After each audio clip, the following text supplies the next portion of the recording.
رات کے سناٹے میں لاہور کی گلیوں میں ایک ادھوری روشنی جل رہی تھی۔ یہ روشنی رافع کے دل کی طرح تھی، جو اندر ہی اندر جل رہی تھی لیکن باہر کسی کو نظر نہیں آتی تھی۔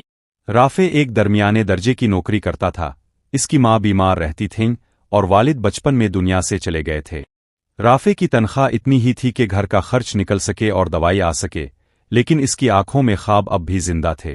ایک رات جب وہ دفتر سے لوٹا، اس نے دیکھا کہ گلی کے کونے پر ایک بوڑھا فقیر سردی میں کانپ رہا تھا۔ رافع کے پاس صرف ایک کمبل تھا جو ماں کے لیے رکھا ہوا تھا، لیکن اس فقیر کے لرزتے ہاتھ دیکھ کر اس کے قدم رک گئے۔ دل میں جنگ چل رہی تھی، ماں کو سردی لگ جائے گی، لیکن پھر ماں کی بات یاد آئی، بیٹا، جو اللہ کے بندوں کے لیے قربانی دیتا ہے، اللہ اس کے لیے راستہ نکال دیتا ہے۔ رافع نے وہ کمبل نکالا اور خاموشی سے فقیر کے اوپر ڈال دیا۔ فقیر کی آنکھوں میں آنسو آ گئے اور اس نے رافع کے ہاتھ پکڑ کر کہا، بیٹا، اللہ تمہیں اس کا اجر دے گا۔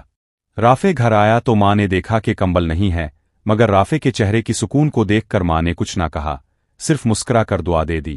اسی رات رافع نے ایک خواب دیکھا، ایک چمکتی ہوئی روشنی میں ایک بوڑھا شخص آیا جس کے چہرے پر نور تھا۔ اس نے کہا، تم نے اللہ کے لیے دیا، اللہ تمہیں لوٹائے گا۔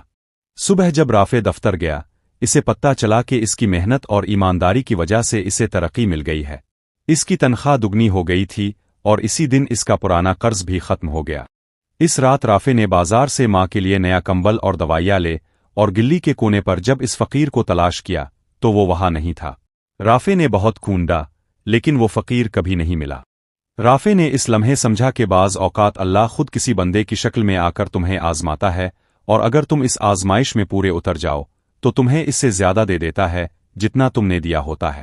رافع کی زندگی بدل گئی۔ اب وہ ہر مہینے اپنی آمدنی کا ایک حصہ خاموشی سے ضرورت مندوں کی مدد کے لیے نکالتا، اور اس کے دل کا چراغ مزید روشن رہنے لگا۔